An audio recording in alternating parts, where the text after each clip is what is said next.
I guarantee that by the end of today's video, you will have fixed your slice if you follow these 3 simple steps. Now, these simple steps are: number 1, taking control of your setup. Number 2, I'm going to give you a simple exercise to help you change the shape of your swing. And stage 3 is all about release, giving you one simple exercise and swing thought that you can take to the course to help you square this club face up every single time. So what are you waiting for? Let's get started. Stage 1 is take control of your setup position. The most common issue I see with golfers that slice it is that at address, you lean towards the target. So if I was to draw a line down from the center of my chest and a line down from the center of my hips, the center of my chest will be closer to the target than the center of my hips. Now, I want you to see your spine angle as the rudder to your golf swing. The more your spine starts to lean towards the target, the more you are going to swing out to in, and the more your spine starts to lean away from the target,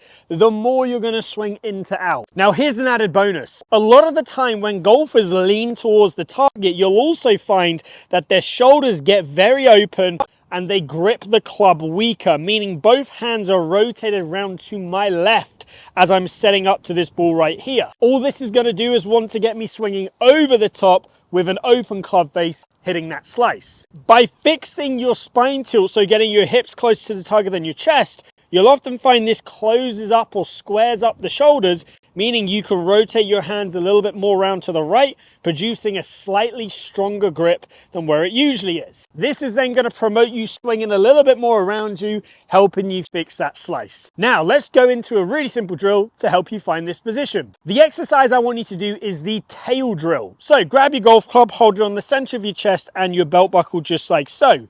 Now, if you are leaning towards the target, you are going to see the tail created where the grip is right there, pointing back of middle. I want you to imagine you're going to bump your hips towards the target and drop your trail shoulder back, so this tail points just forwards the middle. This gets me in a better spine angle position, so I can now start to swing more around me and fix that slice. So now your setup's in a great position. Now let's change the actual shape of your swing. So when it comes to hitting a slice, often we've got to see, is it a club face issue or a club path issue or a little bit of both? Now, usually for the golfers where it's a club path issue, they will be swinging over the top. Now, if you're unsure as to whether this is you, here's a really simple check you can do when filming your swing next. What I want you to do, video your swing, and then from there, pause at lead arm parallel to the ground in the downswing. Draw a line down the shaft as a reference point, then play the video through to where the club exits. If the club exits lower than that line, then you are going to be swinging out to in. Chances are you're going to be fading, or if it's a big difference, slicing the ball. If you do that same checkpoint, so here, and then swing all the way through, and you see it exiting above that line, you're going to be hitting more of a draw. Now, if you're a golfer who's slicing it, then you want to really feel like you can exaggerate the feeling of good delivery position here, but getting that shaft exiting higher. What are some great exercises to help you feel this? So what you're going to do with these 2 extra golf balls is, number 1, come 1 club head width inside of the ball, just like so. And then you're going to go half a grip width down towards the target, just like so right here. Now you're going to do exactly the same on the other side, so a club head width outside of the ball is a good starting point, and then half a grip width away from the target. So what you can see here is this has created a 45-degree angle. Now this, with your spine tilt, is going to force you to swing a little bit more around you on the way back. It's going to force you to want to shallow the club a bit more on the way down. And as you come through, it's going to force you to want to exit your hands and the club just a little bit higher right here. On a quick side note, if you are enjoying today's video, please give it a like and the channel a subscribe. Now let's move into stage 3, which is how do we get you releasing that golf club so you can square the face up and hit those beautiful draws. So if we give a rough definition of what the release is the mechanism the body uses in order to help us square the club face up to produce an optimal flight. In this situation, we want to hit more of a draw rather than that dreaded slice. So when we're looking at releasing the face, I want you to think of it in terms of the toe passing over the heel, just like this. So we're trying to get that face closing down through the downswing into impact and into the follow through. Now, when you look at most amateur golfers, if I turn to this front on view here, you will see them look like this. That left arm will buckle, the logo on the back of their glove will point up to the sky, their face won't close very fast at all, aka the chicken wing. Now I love a chicken wing, just not in my golf swing.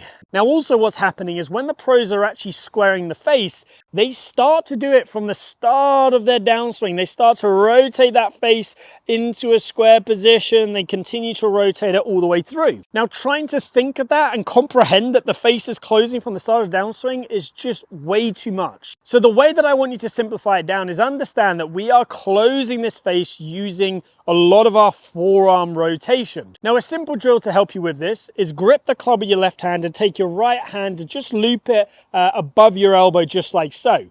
Now do some swings and really start to feel like you can rotate this face closed on the way through. You'll feel like the back of your logo on the glove right there is pointing down to the ground. But also if you go all the way through to the follow through position, I want you to feel like your elbow is in and the butt end of the grip points down towards the target. If I do it in this direction here, if you are the target, I want to feel like as I come through, you can see my elbow is in, the butt end of the grip is pointing down towards you, which is the target. If I do the same feeling with my right hand only, so rotating it through and getting the butt end of the grip pointing down towards the target, which is you can see how that gives me loads of face rotation. It's allowing me to close that club face down. And this is the key to helping you release the club. And that's going to help you swing into out, but then feeling like you can release the club so the butt end of the grip points down towards the target whilst keeping your elbow in. That's going to fix your slice in no time. So as you can see there, that ball is drawing back beautifully right onto the center line, which is where I am aiming. Now, if I compare that swing versus sort of a slicer's swing, you can see the difference in the release. The club exits higher, the left elbow's more in, we're seeing more face rotation, the path is more to the right. All of these little things are going to add up to helping you fix your swing. Now, the great thing is everything I've gone through in today's video applies with the driver.